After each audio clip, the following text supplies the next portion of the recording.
and reach for the stars, wild ones. It's Bernadette, and I'm here with your Zodiac Tarot reading for May 2021. Oh, it's May, the lusty month of May. What musical is that from? Who knows it? Put it in the comments below. Y'all, it really is going to be the lusty month of May. There is so much going on for every Zodiac sign. I don't even know. So before we get started, just please make sure you subscribe to my YouTube channel. That way you get first crack at all of this wonderful zodiacal, tarot-y, spirit animal goodness, the melange, the blend, the integration, everything that goes into it. And who doesn't need that in their life, right? So, all right. So for the overview for all the zodiac signs for May, the Centaur. What is that? That's a centaur galloping in, right? And who doesn't love a centaur? Because they are a rowdy bunch, but man, they are smart. And that really is what's going on this month for, just overall for every zodiac sign. And so that's going to be because Sun travels from the earthy Taurus to witty Gemini. And so it really does make perfect sense that the month of May would be the Centaur, because this mythical creature was often seen as a lusty beast, half human, half horse, traveling, and getting rowdy wherever they go. But just like mentioned a little bit earlier, centaurs are also scholars, philosophers, scientists, and healers. Now, Chiron and Pholus are among the most famous mythical centaurs, and each represented like this really cool blend of intellectual gifts and wisdom with a more like instinctual, primal, or natural nature. And this month, seek to blend those two aspects within yourself as you study whatever it is you're studying, and carefully analyze your plans while also following your heart and living in harmony with nature, because Mother Nature is never going to steer you wrong. If you'll just stop being rowdy long enough, you will hear naturally your instincts, your spidey senses, your animal instincts will kick in, and you'll be able to go with the flow based on what you're hearing or seeing here in your third eye, or in your heart chakra, or in your solar plexus chakra. Just follow all of that this month, and you'll be good to go. Now, this month is going to be about really, May is going to be for you to find your passions, follow your dreams, and you may not want to sacrifice intellect for intuition or vice versa, but it could go very well for you if you will face the paradoxical aspects of your own nature. Like, how are you so generous but really cautious? How are you reserved but you can also really be wild? How do you seek freedom but also find security in limitations? We all go through that, right? But the month of May is going to really bring this up, because May and the Centaur are going to help you remember that you're part of nature, and that nature lives inside of you, and you may hear the call of the wild this month. You may feel very confined by structures or rules or your own, things limitations that other people place on you or that you're placing on yourself. That's not going to be helpful for you this month. It's going to really call for you to break free from those chains. Now, for those in the pagan community, May 1st is Beltane, a holiday that recalls, the passion, the lust. And you guys, when I talk about lust, I'm not talking about just like, sacred sexuality or anything. Yes, that's part of it, but it's about your lust for anything. And that can be for your own spiritual growth. It can be for, making sure that your children are provided for in the way that you want to provide for them, that, you're out rescuing animals, because I know you all do. It's just anything that you've got a passion, but it's more like I have to do this, or I have to do this, right? So that's, just be clear what through this Zodiac Tarot reading, when I'm talking about lust, it can encompass all of those different things. Now, that when Beltane comes, that's a perfect energy for connecting with the more passionate and body nature of Centaur. And though it's not an astrological event in the sense that the planetary transits are, this is considered a cross-quarter day because it marks a milestone en route to the summer solstice, which will arrive late next month.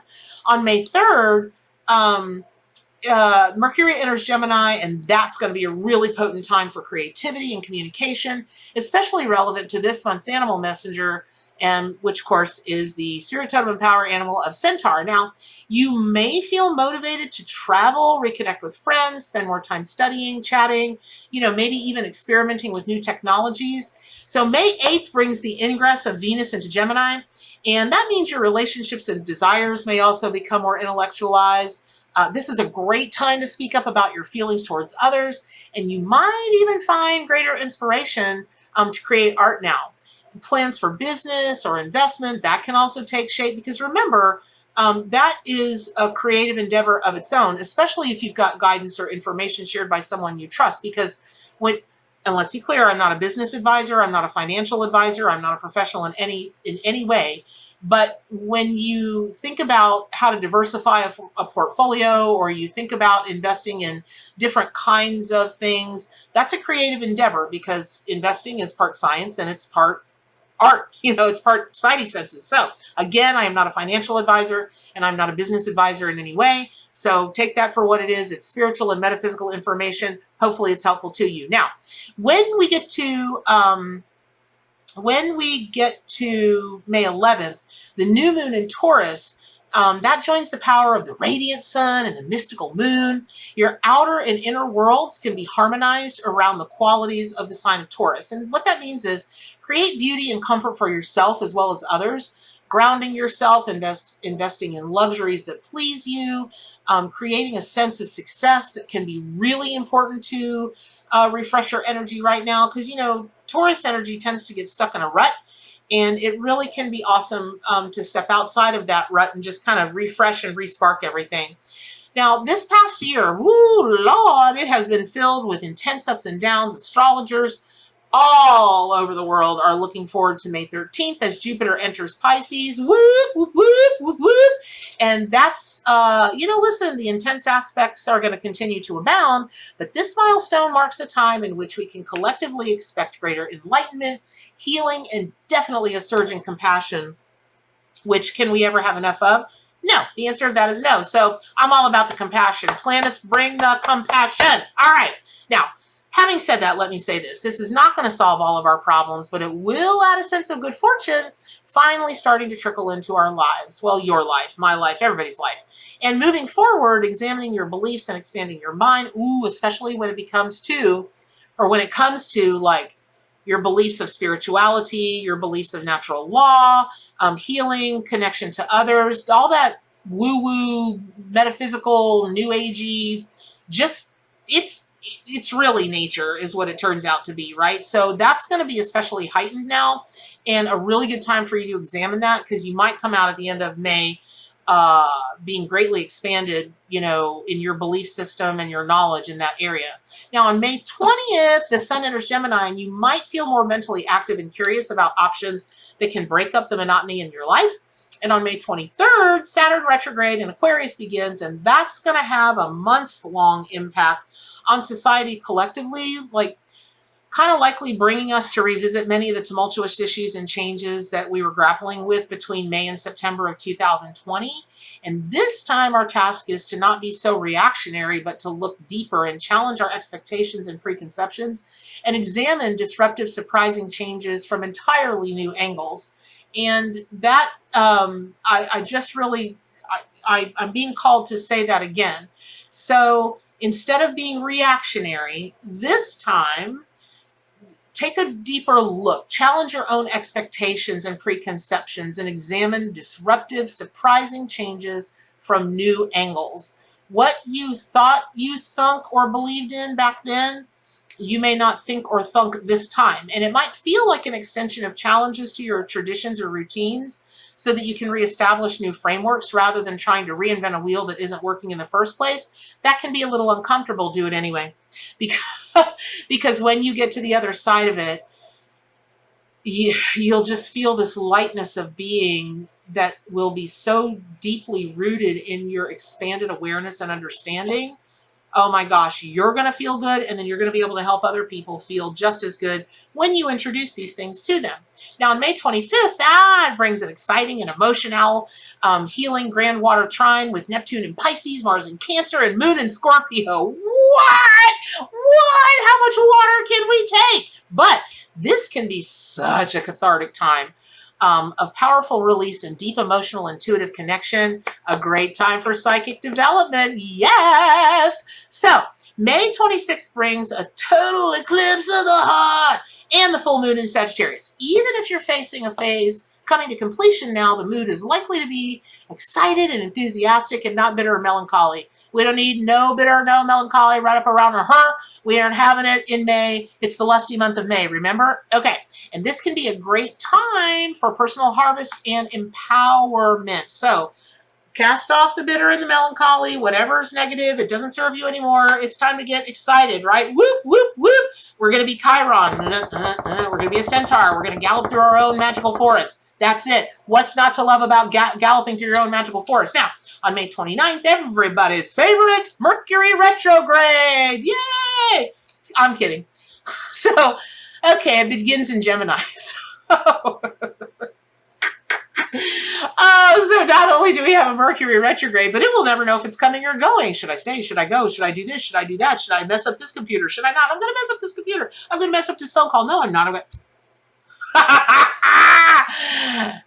All I can say is strap in for the ride, because at home in its sign of rulership, Mercury retrograde in Gemini makes it particularly potent, but it may also take the edge off from some otherwise disruptive tendencies of this planet's retro journey, maybe. Listen, you know the drill. Avoid major commitments and purchases if possible. Expect hiccups with plans, technology, and travel, and give yourself extra time in your commute and drive. Please drive extra cautiously and reread those emails before you hit send. Y'all, I belong to this thing called Word of Mouth Gainesville. And I don't know what I was thinking, because I was on there looking at some information, and then I posted this thing about if you want to be motivated and inspired, watch this video. And I was like, oh, and they don't give you the opportunity to take it back. So they might think I'm a whack job. And this is before Mercury retrograde ever gets there. So just be cautious, right, with the emails and on Facebook before hitting send. Now, there are so many opportunities to tap into your inner Centaur this month. Yes, you can strive for balance between deeper passions and cool intellect. Don't let Mercury retrograde make you feel like you're in a blender, or, you're being in the spin cycle in the washer or dryer. Just chill, but make sure that you allow the deeper passions and the cool the really cool intellect to blend as much as you can. And it's an action-packed Lordy bee. It's an action-packed month this month, astrologically, and don't forget, our animal guides are helping us navigate, and that means just call on Centaur energy and then watch, of course, your video for your particular zodiac sign and get your tarot reading for the month of May 2021. I hope this has been helpful. Pick up your copy of the Arcanimal Tarot and Oracle deck. That's this one that I read from, my very own award-winning history-making. Subscribe to my YouTube channel and get on over into gatheringofmystics.com and discuss everything there is to discuss there. All right, what's the most important thing, though? To do good for animals, stay wild, and keep reaching for the stars.